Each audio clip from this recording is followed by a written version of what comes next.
been a while since I've seen the exclusive brethren in town, standing around looking very smart, and one preaches to the passers-by, and the others, usually men, give out little tracts. And wow, it's been about a year since I spoke to them, and I think I better speak to them again. Friend, we're here to speak about Jesus. You know, it's a wonderful message in the gospel today. Oh, you're from the church there? We're tired, actually. No, we just work locally. So. Oh, do they mind? Do they mind? Well, I don't know. They've got no option. They've got preaching the gospel. The street is public. With the Muslims here on the weekend, they really? set up a marquee there. Serious? Okay. Yeah, I thought, do they know? You know, but they didn't. Again, nobody seemed to make any difference. Unfortunately, the established church, but thank God for Jesus. That's what we say. Do we know Jesus existed? When you've had the reality and the settlement of soul uncertainty, then it makes it all real. Yeah. You're an American, man. You ought to be a believer. Come on. Yeah. Well, I mean, where do you come from? Well, yeah, I am from the States. Yeah, but whereabouts? I'm from California. Oh yeah. Okay. Yeah, very nice. So anyway, what church is this? We're Christadelphian. We're not actually Christadelphians. We're just Christian. Just call us basic. Sometimes known as the Plymouth Brethren Christian Church. I think I've heard of that. Whereabouts do you come from? Whereabouts in California? In Sacramento.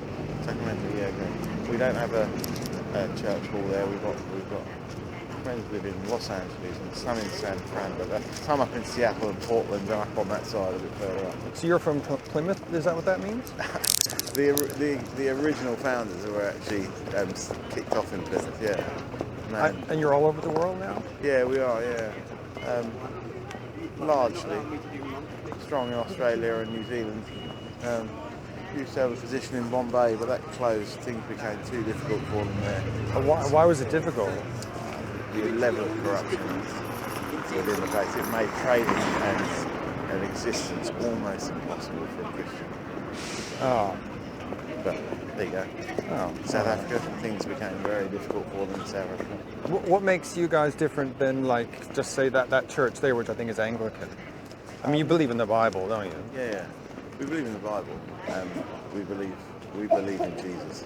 That's the difference. Yeah. Unfortunately, and I'm not here to cast any shadow on anybody, but the established church, they will, they'll kind of accept just their position, nominally.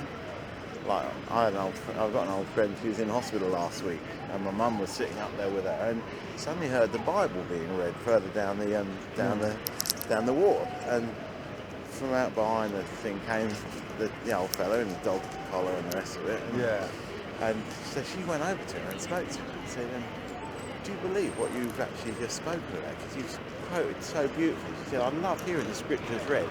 And you quoted the 23rd Psalm, really read that beautifully. Do you believe it?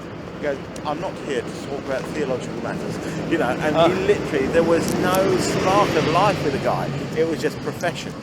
And that's where it finishes, it's profession. But Christ is the man for the heart.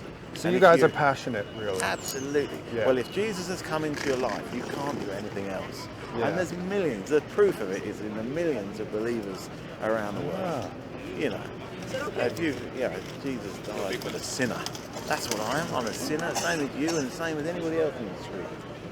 Are you the guys that used to be called exclusive brethren? You probably are. Is that it? That is right. That would be right. Oh, so which came first? It would be fair to say probably we used to really...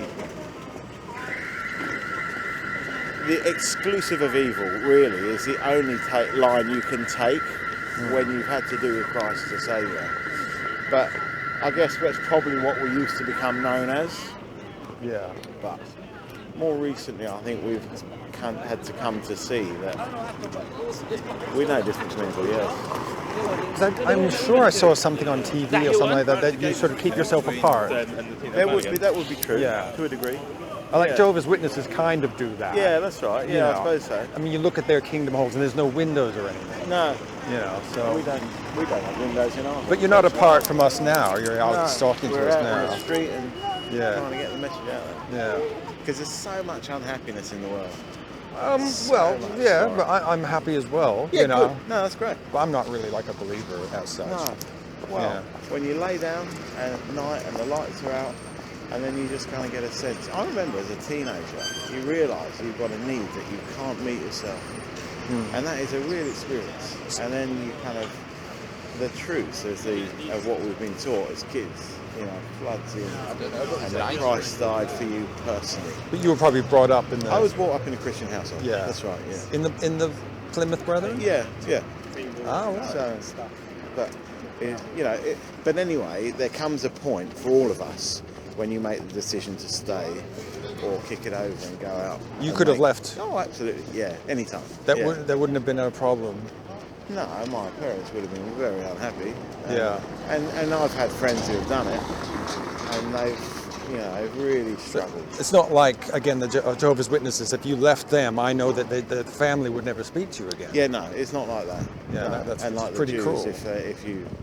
They have like a mock burial for you, and they actually put a cask and empty goat. So. That's terrible. Anyway, look, we better get back to work. But it's very nice. So can anyone come to your church? I mean, could I just come and quietly sit in the back? Yeah, we'd probably need to make a bit of a prior arrangement so we know who's coming. But yeah, we can. Only a prior arrangement?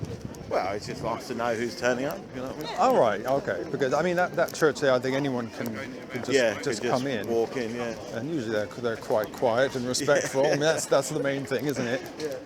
You want to get a coffee first or something? No, that's right. I've got to get back to work now. Oh, I got my coffee fixed. Have a good... That's really interesting, thank you. Well, that didn't last very long. He's friendly. He told me a little bit about the exclusive brethren, but he just looked like he was trying to get away. Now, maybe that's because, like he said, he had to get back to work because, as far as I know, they do work in your typical sort of office settings. And then during lunch break, they preach the gospel and then rush back in. But as I know, a few of them had been tipped off about me. I wondered if he thought, oh, is this that guy who asks us all sort of questions? I didn't get right to the meat of the problem, but I did turn it to them not, so we say, associating with just about everyone. Interesting when I said, could I come? He said, well, we'd have to make a prior arrangement. We don't want just anyone coming to our church. Oh, I thought that was what it was all about, you know. I mean, why else were they out in the street preaching? But he seemed friendly enough, but as usual, very skittish. And I think the reason for that is because, as he said, they are basically exclusive brethren. These are the people who don't like to eat with outsiders and also need to make a prior arrangement before you visiting their church. Why? Because everyone outside of their faith is basically of Satan. And that's very scary to them. Especially if you say, like I did, that I don't really believe in anything. So when they're out and about, they think they're pretty much in the lion's den. But it's been good to see them again. It's been a while, and I hope to speak to them again soon.